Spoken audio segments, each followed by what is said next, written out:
नमस्ते दोस्तों, इस वीडियो में आपका स्वागत है जहां हम पढ़ रहे हैं ओशो द्वारा लिखित विज्ञान भैरव तंत्र, जो शिव और पार्वती के अद्भुत ज्ञान के संवाद पर आधारित है। तंत्र सूत्र विधि 5। भ्रूकुटियों के बीच अवधान को स्थिर कर विचार को मन के सामने करो। फिर सहस्त्रार तक रूप को श्वास तत्व से प्राण से भरने दो। वहां वह प्रकाश की तरह बरसेगा।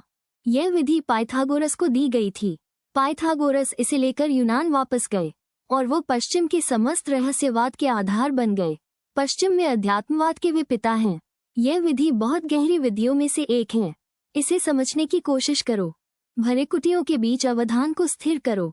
आधुनिक शरीर शास्त्र कहता है, वैज्ञानिक शोध कहती है कि दो भ्रूकुटियों के बीच में एक ग्रंथि है। वो शरीर का सबसे रहस्यमय भाग है, जिसका नाम पाइनियल ग्रंथि है। यही तिब्बतियों की तीसरी आंख है और यही है शिव का नेत्र, तंत्र के शिव का त्रिनेत्र। दो आंखों के बीच एक तीसरी आंख भी है, लेकिन ये सक्रिय नहीं है। ये है और यह किसी भी समय सक्रिय हो सकती है। निसर्गत ये सक्रिय नहीं है। इसको सक्रिय करने के लिए तुम्हें कुछ करना पड़ेगा। यह अंधी नहीं है, सिर्फ बंद है। यह विधि तीसरी आंख को खोलने की विधि है। भ्रूकुटियों के बीच अवधान को स्थिर कर आंखें बंद कर लो और फिर दोनों आंखों को बंद रखते हुए भुवों के बीच में दृष्टि को स्थिर करो। गमानों की दोनों आंखों से तुम देख रहे हो और समग्र अवधान को वही लगा दो। यह विधि एकाग्र होने की सबसे सरल विधियों में से एक है। शरीर के किसी दूसरे भाग में इतनी आसानी से तुम अवधान को नहीं प्राप्त कर सकते। ये ग्रंथि अवधान को अपने में समाहित करने में कुशल हैं। यदि तुम इस पर अवधान दोगे तो तुम्हारी दोनों आंखें तीसरी आंख से सम्मोहित हो जाएंगी। वे थिर हो जाएंगी, वे वहां से नहीं हिल सकेंगी। यदि तुम शरीर के किसी दूसरे हिस्से पर अवधान दोगे तो वहां कठिनाई होगी। तीसरी आंख अवधान को पकड़ लेती है, अवधान को खींच लेती है। अवधान के लिए वो चुंबक का काम करती है। इसलिए दुनिया की सभी विधियों में इसका समावेश किया गया है। अवधान को प्रशिक्षित करने में ये सरलतम है, क्योंकि इसमें तुम ही चेष्टा नहीं करते, ये ग्रंथि भी तुम्हारी मदद करती है। ये चुंबकीय है, तुम्हारे अवधान को ये बलपूर्वक खींच लेती है। तंत्र के पुराने ग्रंथों में कहा गया है कि अवधान तीसरी आंख का भोजन है। ये भूखी है, जन्मों जन्मों से भूखी है। जब तुम इसे अवधान देते हो, ये जीवित हो उठती है। इसे भोजन मिल गया है और जब तुम जान लोगे कि अवधान इसका भोजन है, जान लोगे कि तुम्हारे अवधान को ये चुंबक की तरह खींच लेती है, तब अवधान कठिन नहीं रह जाएगा। सिर्फ सही बिंदु को जानना है।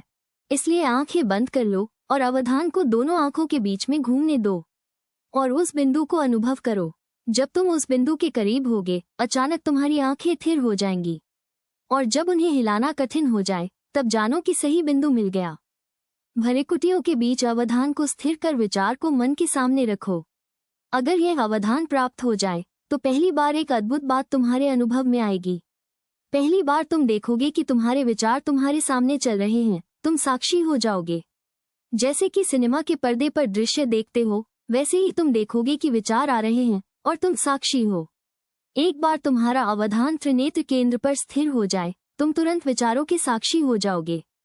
आमतौर से तुम साक्षी नहीं होते, तुम विचारों के साथ तादात्म्य कर लेते हो। यदि क्रोध है तो तुम क्रोध हो जाते हो। यदि एक विचार चलता है तो उसके साक्षी होने की बजाय तुम विचार के साथ एक हो जाते हो। उससे तादात्म्य करके साथ साथ चलने लगते हो।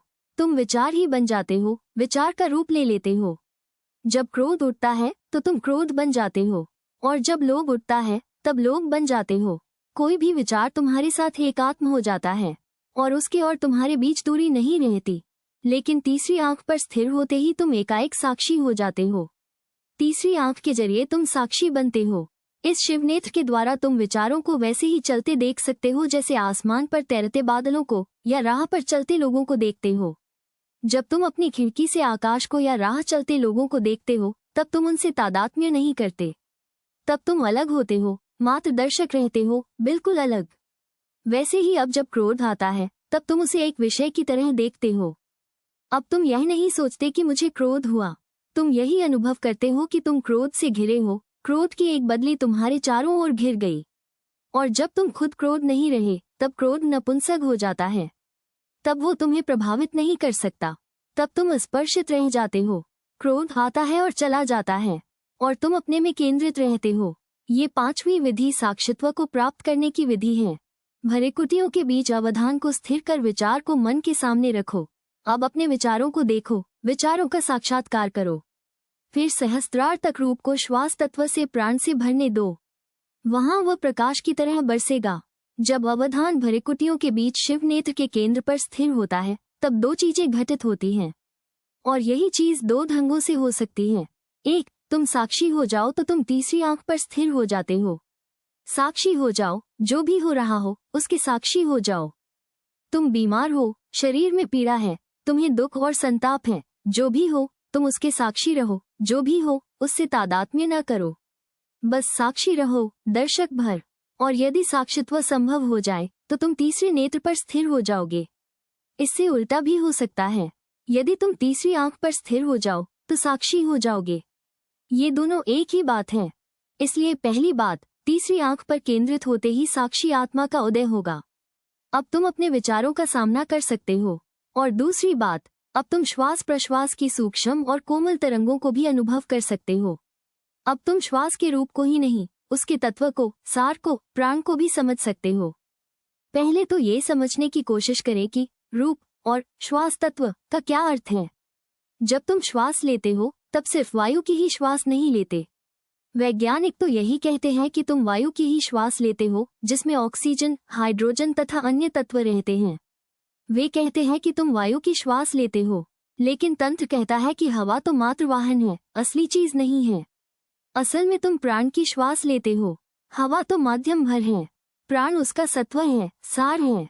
तुम न सिर्फ हवा की बल्कि प्राण की श्वास लेते हो। आधुनिक विज्ञान अभी नहीं जान सका है कि प्राण जैसी कोई वस्तु भी है, लेकिन कुछ शोधकर्ताओं ने कुछ रहस्यमयी चीज का अनुभव किया है। श्वास में सिर्फ हवा हम नहीं लेते, ये बहुत से आधुनिक शोधकर्ताओं ने अनुभव किया है। विशेषकर एक नाम उल्लेखनीय है, वो है जर्मन मनोवैज्ञानिक विल्हेम रेक का, जिसने इसे ऑर्गन एनर्जी या जैविक ऊर्जा का नाम दिया है। वो प्राण ही है। वस्तुतः वो भौतिक नहीं है, पदार्थगत नहीं है। हवा भौतिक है, पात्र भौतिक है, लेकिन उसके भीतर से कुछ सूक्ष्म अलौकिक तत्व चल रहा है। इसका प्रभाव अनुभव किया जा सकता है। जब तुम किसी प्राणवान व्यक्ति के पास होते हो तो तुम अपने भीतर किसी शक्ति को उगते हुए देखते हो, और जब किसी बीमार के पास होते हो तो तुम्हें लगता है कि तुम चूसे जा रहे हो। तुम्हारे भीतर से कुछ निकाला जा रहा है। जब तुम अस्पताल जाते हो तब थके थके क्यों अनुभव करते हो? वहाँ चारों ओर से तुम चूसे जाते हो। अस्पताल का पूरा माहौल बीमार होता है और वहाँ सब किसी को अधिक प्राण की, अधिक एलेन वाइटल की जरूरत है। इसलिए वहां जाकर अचानक तुम्हारा प्राण तुमसे बहने लगता है। जब तुम भीड़ में होते हो तो तुम घुटन महसूस क्यों करते हो? इसलिए कि वहां तुम्हारा प्राण चूसा जाने लगता है। और जब तुम प्रातःकाल अकेले आकाश के नीचे या वृक्षों के बीच होते हो तब फिर अचानक तुम अपने में किसी शक्ति का, प्राण का उदय अनुभव करते हो। प्रत्येक का एक खास स्पेस की जरूरत है, और जब वो स्पेस नहीं मिलता है तो तुमको घुटन महसूस होती है। हम रेक ने कई प्रयोग किए, लेकिन उसे पागल समझा गया। विज्ञान के भी अपने अंधविश्वास हैं, और विज्ञान बहुत रूढ़िवादी होता है। विज्ञान अभी भी नहीं समझता है कि हवा से बढ़कर कुछ है, वो प्राण है। लेकिन भारत सदियों से उस पर प्रयोग कर रहा है। तुमने सुना होगा, शायद देखा भी हो, कि कोई व्यक्ति कई दिनों के लिए भूमिगत समाधि में प्रवेश कर गया, जहां हवा का कोई प्रवेश नहीं था। 2880 में मिस्र में एक आदमी 40 वर्षों के लिए समाधि में चला गया था। जिन्होंने उसे गाड़ा था वे सभी मर गए, क्योंकि वो 920 में समाधि से बाहर आने वाला था। 920 में किसी को भरोसा नहीं था कि वो जीवित मिलेगा, लेकिन वो जीवित था और उसके बाद भी वो 10 वर्षों तक जीवित रहा। वो बिल्कुल पीला पड़ गया था, परंतु जीवित था, और उसको हवा मिलने की कोई संभावना नहीं थी। डॉक्टरों ने तथा दूसरों ने उससे पूछा कि इसका रहस्य क्या है। उसने कहा, हम नहीं जानते, हम इतना ही जानते हैं कि प्राण कहीं भी प्रवेश कर सकता है, और वह है, हवा वहां नहीं प्रवेश कर सकती, लेकिन प्राण कर सकता है। एक बार तुम जान जाओ कि श्वास के बिना भी कैसे तुम प्राण को सीधे ग्रहण कर सकते हो, तो तुम सदियों तक के लिए समाधि में जा सकते हो। तीसरी आंख पर केंद्रित होकर तुम श्वास के सार तत्व को, श्वास को नहीं, श्वास के सार तत्व प्राण को देख सकते हो। और अगर तुम प्राण को देख सको तो तुम उस बिंदु पर पहुंच गए हो जहां से छलांग लग सकती है, क्रांति घटित हो सकती है। सूत्र कहता है, सहस्त्रार तक रूप को प्राण से भरने दो। और जब तुमको प्राण का एहसास हो तब कल्पना करो कि तुम्हारा सिर प्राण से भर गया है। सिर्फ कल्पना करो, किसी प्रयत्न की जरूरत नहीं है। और मैं बताऊंगा कि कल्पना कैसे काम करती है। तब तुम त्रिनेत्र बिंदु पर स्थिर हो जाओ, तब कल्पना करो और चीजें आप ही और तुरंत घटित होने लगती हैं। अभी तुम्हारी कल्पना भी नपुंसक है। तुम कल्पना करते हो और कुछ भी नहीं होता, लेकिन कभी कभी अनजाने साधारण जिंदगी में भी चीजें घटित होती हैं। तुम अपने मित्र की सोच रहे हो और अचानक दरवाजे पर दस्तक होती है। तुम कहते हो कि संयोगिक था कि मित्र आ गया।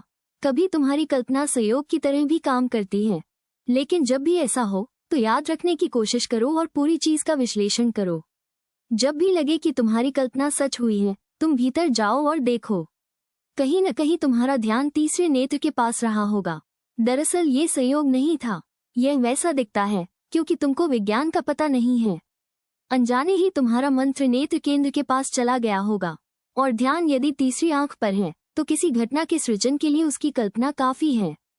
ये सूत्र कहता है कि जब तुम भृकुटियों के बीच स्थिर हो और प्राण को अनुभव करते हो, तब रूप को भरने दो।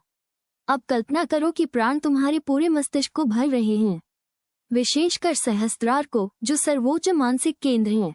उस क्षण तुम कल्पना करो और वो भर जाएगा। कल्पना करो कि वो प्राण तुम्हारे सहस्त्रार से प्रकाश की तरह बरसेगा, और वो बरसने लगेगा, और उस प्रकाश की वर्षा में तुम ताजगी महसूस करोगे। तुम्हारा पुनर्जन्म हो जाएगा, तुम बिल्कुल नए हो जाओगे। आंतरिक जन्म का यही अर्थ है।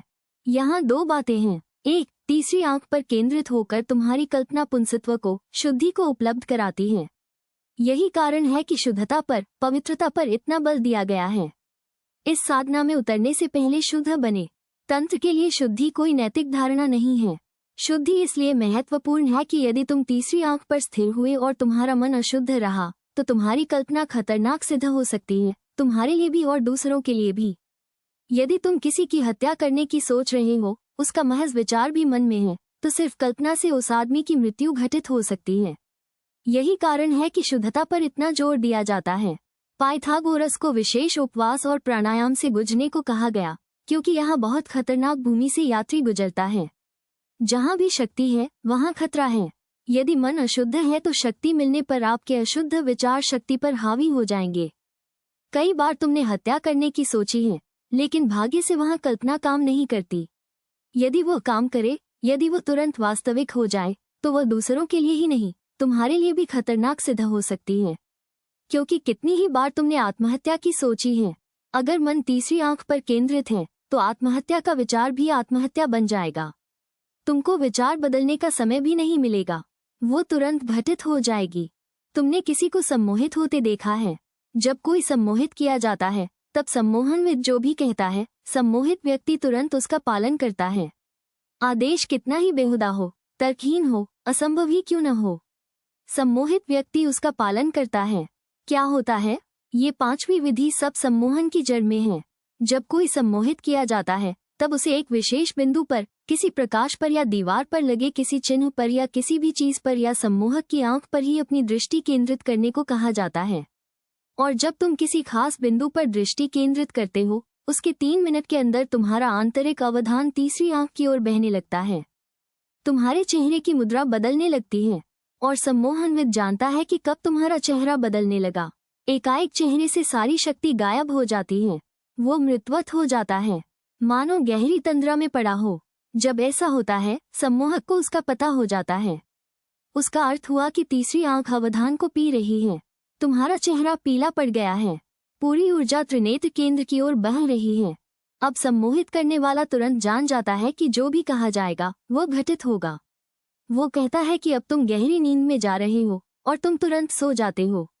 वो कहता है कि अब तुम बेहोश हो रहे हो, और तुम बेहोश हो जाते हो। अब कुछ भी किया जा सकता है। अब अगर वो कहे कि तुम नेपोलियन या हिटलर हो गए हो, तो तुम हो जाओगे। तुम्हारी मुद्रा बदल जाएगी। आदेश पाकर तुम्हारा अचेतन उसका वास्तविक बना देता है। अगर तुम किसी रोग से पीड़ित हो तो रोग को हटने का आदेश देगा, और मजेदार बात यह है कि रोग दूर हो जाएगा, या कोई नया रोग भी पैदा किया जा सकता है। यही नहीं, सड़क पर से एक कंकड़ उठाकर अगर सम्मोहनविद तुम्हारी हथेली पर रख दे और कहे कि यह अंगारा है, तो तुम तेज गर्मी महसूस करोगे और तुम्हारी हथेली जल जाएगी, मानसिक तल पर नहीं, वास्तविकता में ही। वास्तव में तुम्हारी चमड़ी जलने लगेगी और तुम्हें जलन महसूस होगी। क्या होता है? अंगारा नहीं, बस एक मामूली कंकड़ है, वह भी ठंडा, फिर भी जलना ही नहीं, हाथ पर फफोले तक उगा देता है। तुम तीसरी आंख पर केंद्रित हो और सम्मोहनविद तुमको सुझाव देता है और वो सुझाव वास्तविक हो जाता है। यदि सम्मोहनविद कहे कि अब तुम मर गए तो तुम तुरंत मर जाओगे। तुम्हारी हृदय गति रुक जाएगी, रुक ही जाएगी। ये होता है त्रिनेत्र के चलते। त्रिनेत्र के लिए कल्पना और वास्तविकता दो चीजें नहीं हैं। कल्पना ही सत्य है, कल्पना करो और वैसा ही जाएगा। स्वप्न और यथार्थ में फासला नहीं है। स्वप्न देखो और सच हो जाएगा। यही कारण है कि शंकर ने कहा कि यह संसार परमात्मा के स्वप्न के सिवाय और कुछ नहीं है, ये परमात्मा की माया है। यह इसलिए कि परमात्मा तीसरी आंख में बसता है, सदा सनातन से। इसलिए परमात्मा जी स्वप्न देखता है, वो सच हो जाता है। और यदि तुम भी तीसरी आंख में स्थिर हो जाओ तो तुम्हारे स्वप्न भी सच होने लगेंगे। सारपुत्र बुद्ध के पास आया, उसने गहरा ध्यान किया, तब बहुत सी चीजें घटित होने लगी, बहुत तरह के दृश्य उसे दिखाई देने लगे। जो भी ध्यान की गहराई में जाता है उसे ये सब दिखाई देने लगता है। स्वर्ग और नरक, देवता और दानव सब उसे दिखाई देने लगे और वो ऐसे वास्तविक थे कि सारपुत्र बुद्ध के पास दौड़ा आया और बोला कि ऐसे ऐसे दृश्य दिखाई देते हैं। बुद्ध ने कहा वे कुछ नहीं हैं, मात्र स्वप्न हैं। लेकिन सारपुत्र ने कहा कि वे इतने वास्तविक हैं कि मैं कैसे उन्हें स्वप्न कहूँ। जब एक फूल दिखाई पड़ता है वो फूल किसी भी फूल से अधिक वास्तविक मालूम पड़ता है। उसमें सुगंध है, उसे मैं छू सकता हूँ। अभी जो मैं आपको देखता हूँ वो उतना वास्तविक नहीं है। आप जितना वास्तविक मेरे सामने हैं वो फूल उससे अधिक वास्तविक है। इसलिए कैसे मैं भेद करूं कि कौन सच है और कौन स्वप्न। बुद्ध ने कहा अब चूंकि तुम तीसरी आंख में केंद्रित हो इसलिए स्वप्न और यथार्थ एक हो गए हैं। जो भी स्वप्न तुम देखोगे सच हो जाएगा। हमें सुनने के लिए बहुत बहुत धन्यवाद। अगर आपको हमारा वीडियो पसंद आया हो तो चैनल को सब्सक्राइब करें और वीडियो को लाइक जरूर करें। जुड़े रहें हमारे साथ, अगली बार फिर मिलेंगे।